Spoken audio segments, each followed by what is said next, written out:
Hello, and thank you for purchasing the Diabetes Daily Tracker. As somebody that lives with this disease, I understand personally the complexities and challenges that being a diabetic, what we face day to day. The sheet is for informational use only, and I do ask you to defer to your medical provider for any medical decisions. This is not meant to be medical advice, but just something to help you kind of dig into your own trends and support what you may be working through with your provider. So starting off here, this is our dashboard column. So what this does is this looks at the current day's log and records how many units of insulin you've taken, what your average blood sugar was for the day. So this is based solely on what was entered. So if you entered a couple values, we take the average of those values. This may not be representative of what your average blood sugar was actually throughout the day, but just what is recorded. Looking at the number of grams of carbs you have logged for the day, how many times you had low events, how many times you had high events, your number of exercise minutes. So the number of low and high events is fully customizable to you. So this is based on something that you can specify in the next sheet that we're going to get into. And as this disease can present many challenges day to day, I wanted to go ahead and put this little thing in here just to give yourself some encouragement each day.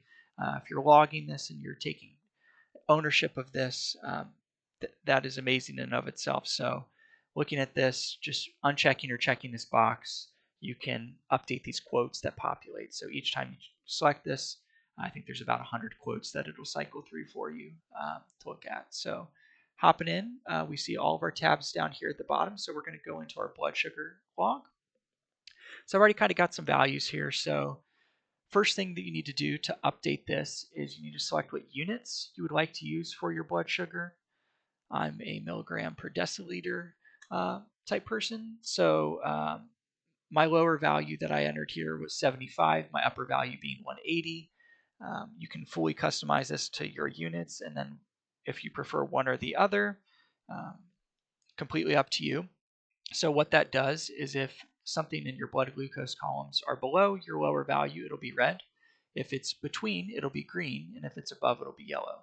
So we're going to go ahead and log an event for today. So let's say at 12 p.m. today, my blood sugar was, let's say it was 190. The next set here is the time frame. So what these three columns are indicating whether this blood sugar was taken before, during, or after an event.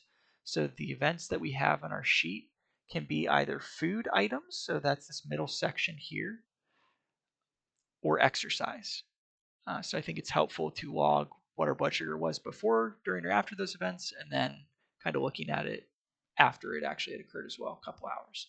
So I'm going to say before it was noon, so I decided I wanted to eat some lunch. So for the time frame before my lunch, if I was eating a meal, I would select this meal or snack eating box here. And I could indicate the food items that I ate. Maybe I ate a salad with some fruit. For this example here, I went ahead and ate some pizza. So I ate roughly 40 grams of carbs with my carb ratio. That was maybe 8 units of insulin. Depending on what you eat, I think it could be valuable for me personally to see whether my pre-bolus had an impact. So seeing if I pre-bolused and by how many minutes, how that impacted it. So maybe I pre-bolused 15 minutes beforehand. So we've logged our blood sugar before we ate our meal. We can skip over the exercise portion because we're not actually doing exercise here. And because I ate pizza, pizza effect took full swing. It did not work out. So I had a high blood sugar event. I was up to 300 afterwards. So some things that I could comment on in this column, depending on what you're logging, you could, comment on your mood for the day. Did you sleep well? Were you thirsty? For this one, I didn't drink a lot of water. So this comment column is simply to kind of organize some thoughts, provide some additional data that if you wanted to dig into this later, you might be able to look more at some trends, what's happening. And there you go. You can see the comments column. So then maybe let's log another event. So we were high, so we decided that we wanted to go for a walk. So maybe at about 3 p.m., our blood sugar from the previous value was 300, so maybe it's come down a little bit. So we're going to log that it was 250, and it was before. And we're going to scroll over. We're going to go over to this exercise portion. So I'm going to select this exercised box. And then you can select which type of exercise it was. So because I was trying to burn some sugar, I was going to do some aerobic exercise. So I went for a walk. It was a pretty medium intensity walk. It wasn't too slow, it wasn't too fast. And I went for 60 minutes. So then from here, I can log what the outcome of that was. So after I did it, the outcome was great. It was normal. My blood sugar came down. Everything was good. I was, 120. So again, these colors of these blood sugar columns or blood glucose columns update based on your range. So yellow is higher than your upper value of your range. Green is within your values of your range, and red is below your range. So some important things on this sheet. So if you're eating a meal, be sure to check the meal box. This is used to, on some of the other tabs we're going to show, it pulls this data if it's a meal. So if this isn't checked, it's not going to know that it was a meal. Likewise, for the exercise column, if you exercised, select the exercise checkbox so that it pulls the other values. So then looking at the other tabs here, so the next tab we have is the Trends Exercise tab. So this is basically a summary of everything that you put in your blood sugar log for any event that was indicated as exercised. So if we look here, we have a true value for exercise. So it's looking at that value and it's kind of collating the data here. So this will help you potentially dig into maybe the type of exercise, the duration, what your blood sugar was before versus after, developing trends and figuring out what works for you. Again, this is only for informational purposes. Speak with your healthcare provider if you are making any changes to your management plan. So jumping into the next sheet, we've got the trends for meals. So looking at, maybe what food items you had, and their impact. You can look at, timing of things, whether you did a pre-bolus, what duration the pre-bolus was before. So maybe you want to see all the times you've eaten pizza. You could look, for the keyword pizza and then see and kind of develop your own trending for that information. And then as all this information is useful in the sheet, when you ultimately go to your healthcare provider, providing them with something so that they can kind of dig into things a little further as well.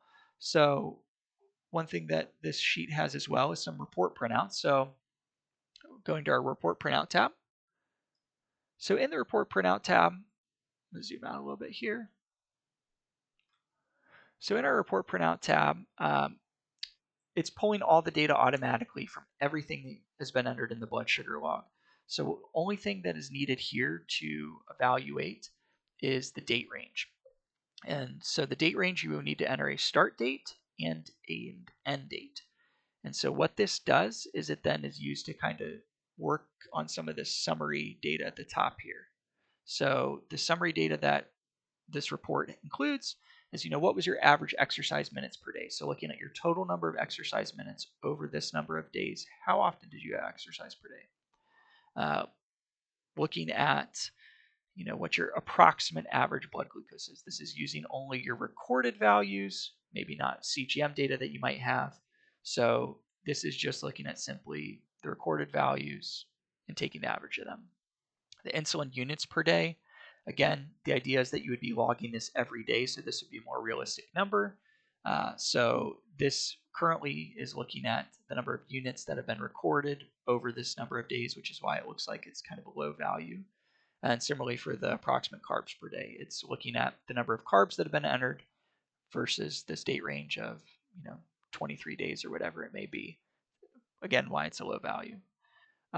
So this kind of could be a printout. You could just click File, Print. It prints a nice sheet, kind of keeping this set of data at the top of each of the pages for your healthcare provider. And then also have some value in looking at, the timing of day of things. So we have the next tab would be the report printout, looking at the histograms of the day. So here on the left, kind of specified some time ranges. So you've got, morning goes from 5 a.m. to 11:59 a.m. Afternoon goes from 12 p.m. to 4:59 p.m. Evening goes from 5 p.m. to 8:59 p.m. And night goes from 9 p.m. to 4:59 a.m. It is auto-polling the dates that you entered on the previous report printout tab. So if you wanted this tab here, you would need to enter that on the previous tab. And then it's pulling the averages for those date ranges for those times of days, and it's kind of pooling those values. So you could see, what your average blood glucose was for this date range in the morning, afternoon, evening, and night. So note the evening and night values are empty because we don't have any data entered in between 5 p.m. and 8:59 p.m. and 9 p.m. and 4:59 a.m. If we were to enter in this data, it would auto pull that. So we can jump back at the dashboard, get a high level view, enter data in our blood sugar log, see the value and trending for exercise and meals, and then develop some reports that we can either dig into further ourselves or provide to our healthcare provider. So again, this informational sheet, I hope you find it useful. And if you have any questions, please send a message on Etsy or send an email to theorganizedgridetsy@gmail.com. Have a great day.